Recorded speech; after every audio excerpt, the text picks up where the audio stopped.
Tudo certo? Vamos começar a nossa última live da semana. Guardar uns minutinhos aí, um minutinho.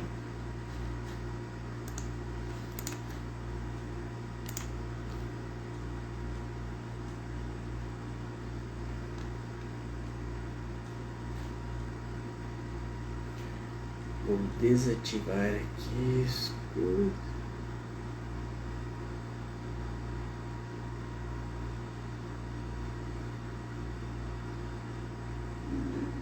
Certo?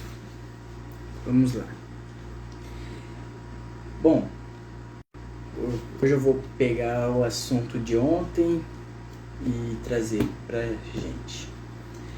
Eu ia falar sobre declarações, né? Eu já comentei sobre a declaração anual, sobre RAIS, sobre CEFIP. Daí tem mais duas declarações que devemos prestar atenção. Primeiro, uma que é bem difícil de acontecer para um MEI, mas pode acontecer, que é a DIRF.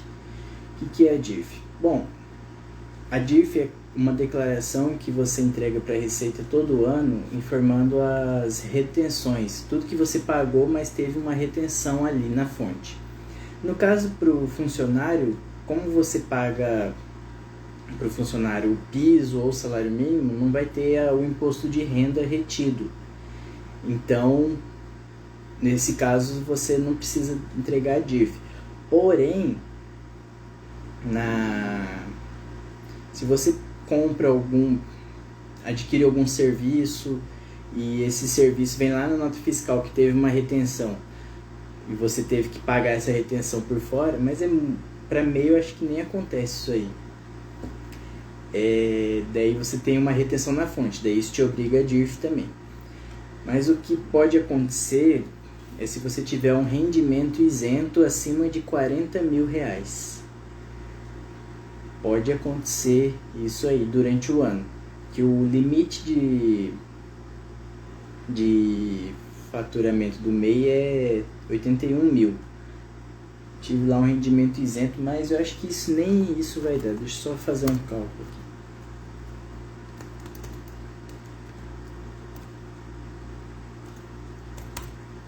aqui. Não chega. Mas são esses os casos da DIRF. Então, raramente a necessidade dessa declaração. Mas a outra declaração que é importante se preocupar é a declaração do imposto de renda da pessoa física. Vou entregar a declaração. Como que você faz para saber o que é rendimento isento, o que é rendimento tributável do MEI? Você vai pegar aquele faturamento, todo o faturamento que você teve no ano, e vai presumir ele. Presumir o que é? Você vai ver qual que é a parcela de todo aquele faturamento que é considerado como um lucro isento, um rendimento isento. Então, assim, você é uma atividade do comércio ou indústria, você pega toda a sua receita e multiplica por 8%, você presume a 8%. Agora, se você trabalha na parte de transporte, é 16%, e se você é prestador de serviços em geral, é 32%. Você aplica essa alíquota em cima da receita e daí ali você tem o seu rendimento isento. Agora, o rendimento tributável, o que é? Você vai pegar todas as suas receitas do ano, vai subtrair as despesas, daí fica ali aquele seu lucro. Porém, não é todo ele, você vai tirar dele, vai deduzir a parcela isenta. Daí essa diferença é seu rendimento tributável. O que obriga a declaração? Você tiver um rendimento tributável superior a R$ 28.559 e alguns centavos, que eu não lembro agora, e também ou R$40 mil de rendimento isento.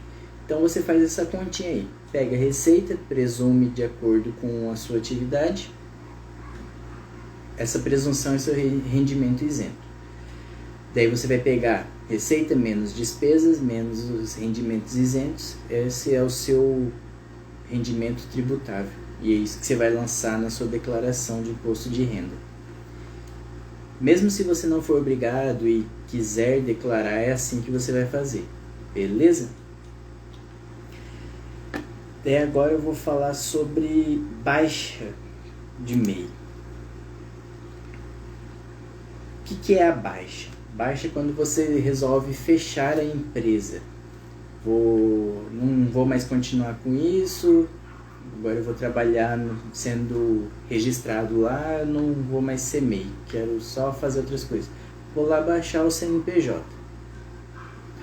Daí como que você faz? Você vai entrar no site, lá no portal do empreendedor, no campo Já Sou MEI, e lá tem a parte de baixa. Daí você tem que só prestar atenção em alguns detalhes. Quando você solicita a baixa, você vai ter que pagar tudo que você deve, né? No caso seria só o próximo que ia vencer, se você pagou tudo o restante para trás. E aí você tem que entregar a declaração de baixa. E essa declaração você tem um prazo. Se você baixar a sua empresa até de janeiro a abril do ano, você tem até o último dia útil de junho para entregar a declaração. Você vai lá, situação especial, e põe a data da baixa. E coloca a receita até a data da baixa. Agora, se você fechar de maio a dezembro, daí você tem até o último dia útil do mês subsequente, o mês posterior, para entregar a declaração de situação especial. Que aí você está informando a receita que o seu MEI baixou. Daí você vai pagar todas as suas guias. E se você tiver alguma dívida do MEI e solicitar a baixa, você vai conseguir baixar. E se você não pagar, ela pode ser transferida para a pessoa física. Então tem que ficar bem esperto com isso, bem atento. Então o ideal é que você quite todos os seus débitos para não ter problemas futuros. E em relação à baixa, é isso. Outra coisa. Essa baixa você solicita ali, você vai ter a baixa da receita. Daí com o documento vai sair a certidão de baixa do MEI. Com esse documento você vai ter que solicitar a baixa na prefeitura, né, a baixa da inscrição municipal. E caso você tiver inscrição estadual, também precisa ter a baixa da inscrição estadual. Que essas informações normalmente não são enviadas automaticamente. Você tem que ir lá no órgão.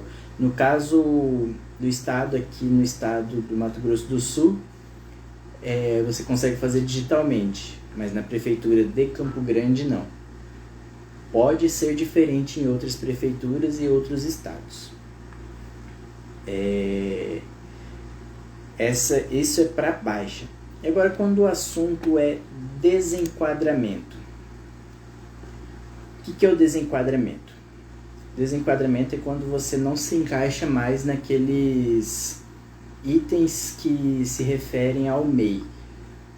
Você pode supor, se você é uma empresa maior, você é uma microempresa.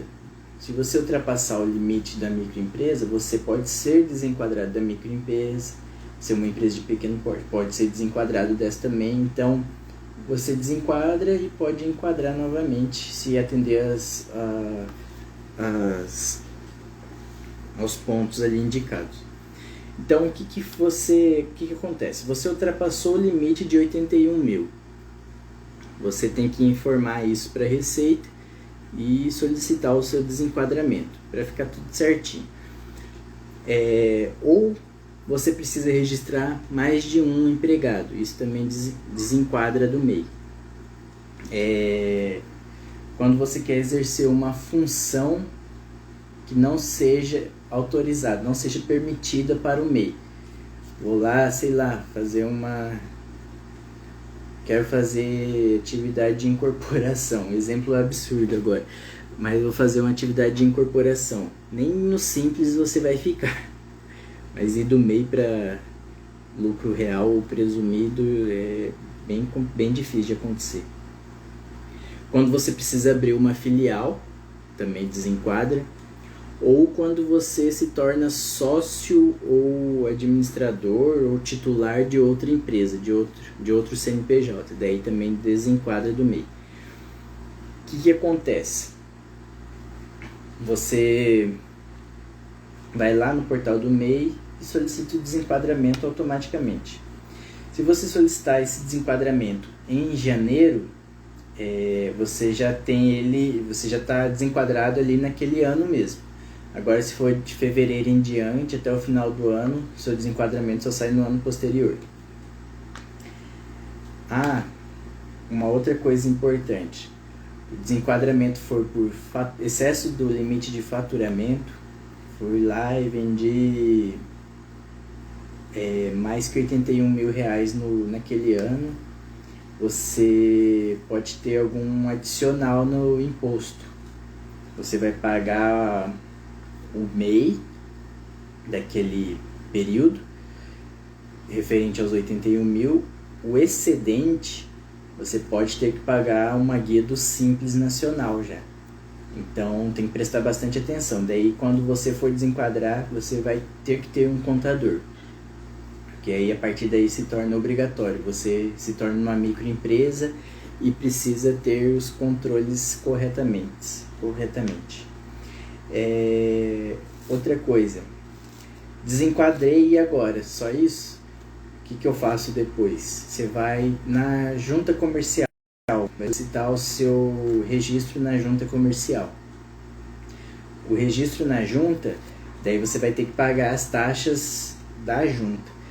Daí vai ficando um pouquinho mais caro, mas como você está crescendo, é importante que você deixe tudo certinho. Beleza? Bom,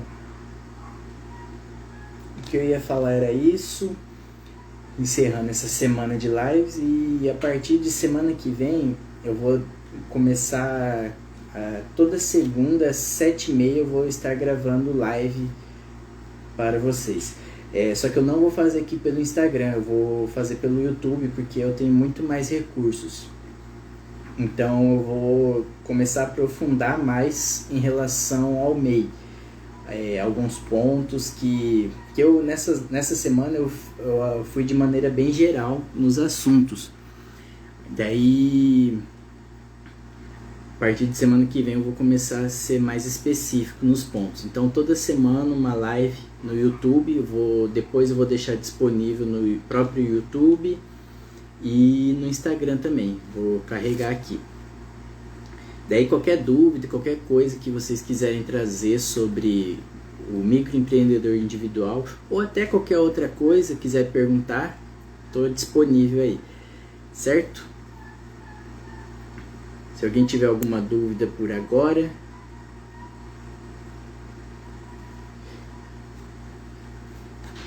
eu já vou encerrar.